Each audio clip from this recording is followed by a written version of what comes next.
Assalamualaikum warahmatullahi wabarakatuh. Waalaikumsalam. Alhamdulillahirrahmanirrahim. Pertama kita ucapkan syukur kita kepada Allah Subhanahu wa taala karena rahmat dan karunia-Nya kita dapat berkumpul di Masjid Aisyah pada pagi hari ini untuk melaksanakan sholat subuh dan mendengarkan kultum, dan insya Allah kedepannya kita bakal melaksanakan wirid. Yang kedua, kita tak lupa kita sampaikan selawat kita kepada baginda Nabi Muhammad SAW yang telah menjadi suri tauladan sehingga kita bisa mendapat pedoman hidup yang untuk menjalankan hidup ini sebaik-baiknya. Oke, pada kesempatan kali ini saya akan menyampaikan kultum dengan topik yang cukup ringan, yaitu ikhlas. Nah, ikhlas itu ada berbagai macam bentuknya. Ikhlas itu dapat berarti melakukan segala amal hanya untuk Allah Subhanahu wa taala tanpa mengharap pujian ataupun pengakuan dari manusia. Nah, sebagaimana yang diajarkan oleh Nabi Muhammad SAW yang disebutkan dalam hadisnya yang diriwayatkan oleh Abu Hurairah. Beliau bersabda, sesungguhnya amal-amal itu tergantung pada niat, dan sesungguhnya setiap orang hanya akan mendapatkan apa yang ia niatkan. Nah, dari hadis ini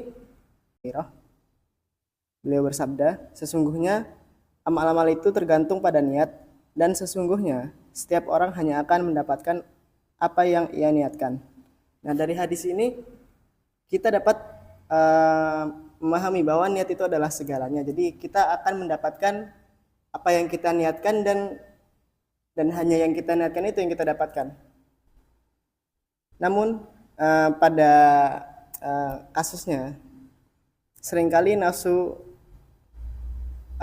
dari kita tuh jadi ingin mendapat pengakuan dari manusia.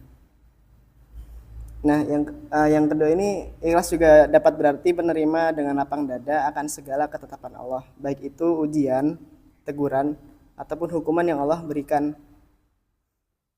Allah Subhanahu wa taala sangat menghendaki kita untuk ikhlas ketika menghadapi ujian, sebagaimana dalam perintahnya pada Quran surat Al-Bayyinah ayat ke-5. Wa ma umiru illa liya'budullaha mukhlishina lahuddina hunafa wa yuqimus sholata wa yu'tuz zakata wa dzalika dinul qayyimah. Nah, yang artinya padahal mereka tidak disuruh kecuali supaya untuk mengabdi kepada Allah dengan ikhlas kepadanya dalam menjalankan agama yang lurus, dan supaya mereka mendirikan sholat, zakat, dan demikian itulah agama yang lurus. Selain itu Allah juga menyampaikan tentang hal yang dalam tanda kutip mirip pada surat An-Nisa, yang artinya siapakah yang lebih baik agamanya daripada orang yang ikhlas menyerahkan dirinya kepada Allah sedang ia mengerjakan kebaikan dan mengikuti agama Ibrahim yang lurus. Nah, dari dua ayat ini dapat kita simpulkan bahwa perintah Allah untuk ikhlas terhadap keadaan yang kita dapatkan itu sangat jelas sekali. Nah, oleh karena itu kita perlu menghadapi ujian-ujian dan juga ketetapan-ketetapan Allah ini dengan keikhlasan. Karena terdapat berbagai hal yang bisa kita dapatkan setelah ikhlas tersebut. Nah, untuk ikhlas ini kita juga terdapat berbagai cara untuk melakukannya gitu.